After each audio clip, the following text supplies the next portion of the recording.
பாண்டியன் வாங்க. வணக்கம் தோழர் ஐயா நல்லக்கண்ணு அவர்கள் சிறுவனாக இருந்த பொழுதிருந்து பள்ளிக்கூடத்திலேயே விடுதலை போராட்டத்தில் ஈடுபட்டவர். வெள்ளையனுக்கு எதிராக சிறு பையனாக பள்ளிக்கூடத்திலேயே அவர் போராட்டத்தை ஆரம்பித்து விட்டார். வாழ்நாள் முழுக்க ஒரு போராளியாக, எளியவர்களின் பக்கம் எளியவர்களாக தோன்றி புகழோடு தோன்றுக ஆதலால் தோன்றலின் தோன்றாமை நன்று என்ற திருக்குறளுக்கு ஏற்ப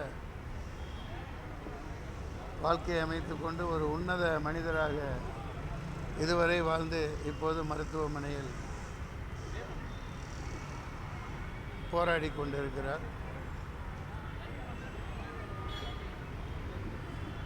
ஐயா நல்லக்கண்ணு அவர்கள் சிறுவனாக இருந்ததில் மட்டும் இல்லை, வெள்ளைக்காரங்காலத்தில் மட்டும் இல்லை, சுதந்திரத்திற்கு அப்புறமும் இந்திய கம்யூனிஸ்ட் கட்சி சுதந்திரத்துக்கு அப்புறம் 48 நினைக்கிறேன் தடை செய்யப்பட்ட பொழுது தேடி தேடி துருவி அவரை கைது பண்ணுறாங்க. இந்திய கம்யூனிஸ்ட் கட்சி தடை செய்யப்படுது. கைது செய்யப்பட்டு 7-8 ஆண்டுகள் சுதந்திர இந்தியாவிலேயே சிறை கைதியாக வாடியவர். அப்போது இப்போ நினைவு கூறணுன்னா ராஜாஜி அரசுன்னு நினைக்கிறேன். இந்தியா சுதந்திரம் பெற்ற பிறகும் இந்த தமிழ்நாட்டில் அந்த காவல்துறை எல்லோருக்கும் தெரிந்த விஷயங்கள். அவர் மீசையை சுருட்டு அல்லது வெண் சுருட்டு அந்த சிகரெட்டு மூலம் பொசுக்கி ரொம்பவும் துன்புறுத்தப்பட்டு சொல்லி வற்புறுத்தப்பட்டும் கூட பல இன்னல்களுக்கு முழுக்க மீசையை சுருட்டிலேயே சுடப்பட்டார். சுட்டு பொசுக்கப்பட்டது அவருடைய கன்னங்கள்லாம். இருந்தும் அவர் கொள்கையை விட்டு கொடுக்காத ஒரு கொள்கை பிடிப்பாளியாக உழைப்பாளர்களின் பக்கம் வாழ்ந்த ஒரு மனிதராக இன்று வரை வாழ்ந்து வந்த மனிதர்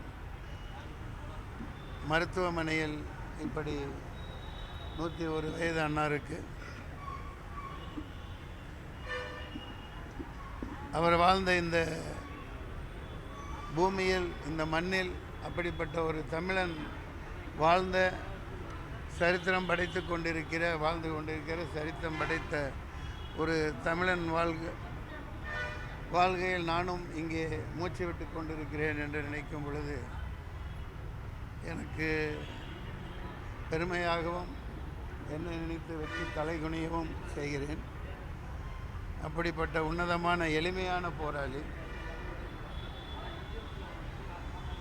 மிகவும் மனதுக்கு வேதனையாக இருக்கிறது. சிறுநீரகங்கள் செயலிழந்து விட்டன என்று சொல்லுகிறார்கள். டயாலிசிஸ் பண்ண முடியாது என்று சொல்லுகிறார்கள். முகமெல்லாம்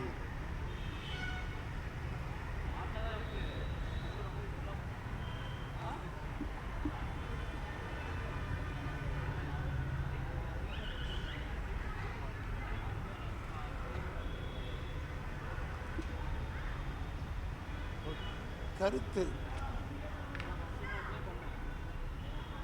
முகம் கருத்து விட்டது.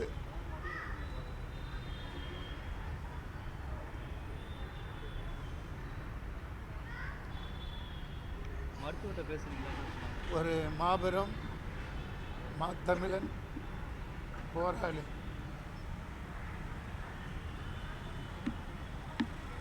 அவருடைய அர்ப்பணிப்பு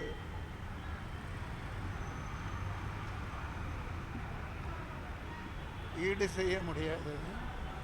அன்னார் இன்னும் அந்த இறைவன் இந்த பூமியில் வாழ வழிவகை செய்ய வேண்டும். நன்றி.